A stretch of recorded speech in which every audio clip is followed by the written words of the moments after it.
Di man araw-araw na nakangiti,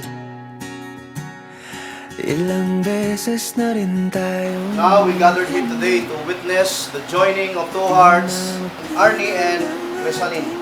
Itong dalawa ay nagsisidulog upang papag-isahin sa banal na kalagayan ng pag-aasawa.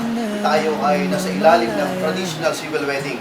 Kaya kayo ay susumpa sa batas ng Republika ng Pilipinas under the family code. Ngunit sa huli,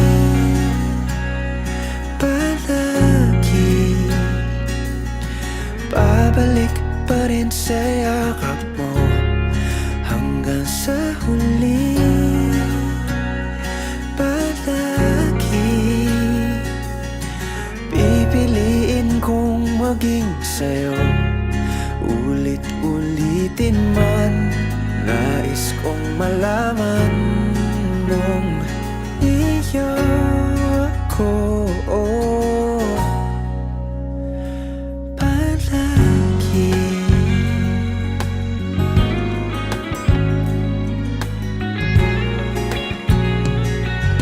Arnie, napangako sa'yo na ikaw na ang lalaki, mamahalin ko habang buhay.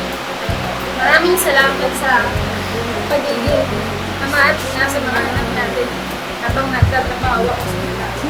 Naway maging matatag tayo sa mga darating pangako sa relasyon natin, sa pagsasama natin, at bilang isang magulang ng mga anak natin. Naway magkaroon tayo palaging tiwala sa isa't isa at mga mamahalin natin ang isa't isa. Sa huli, palagi babalik pa rin sa yakap mo. Hanggang sa huli, palagi pipiliin kong Kapag si Kristo ang nasa gitna ng inyong pagsasama, nandun yung strong foundation. Kaya walang annulment, walang divorce. Always remember your promise at all times. Yung mga pinagsasabi nyo kanina, lagi nyo tatandaan. Okay? Para hindi kayo magkahiwalay.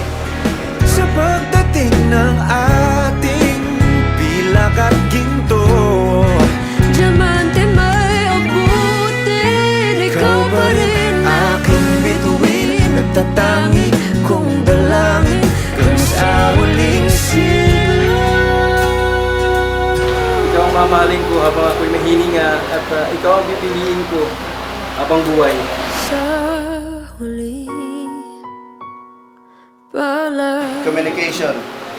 Wife, kapag nagsalita yung husband, makinig ka. And then the same, kapag nagsalita ang wife, you must listen, Arnie. Para yung mga pagsubok, yung mga problema na pinagdadaanan ninyo ay hindi mauwi sa pagtatalo hanggang sa paghiwalay. Pipiliin kong maging sa'yo. Ulit-ulitin man, nais kong malaman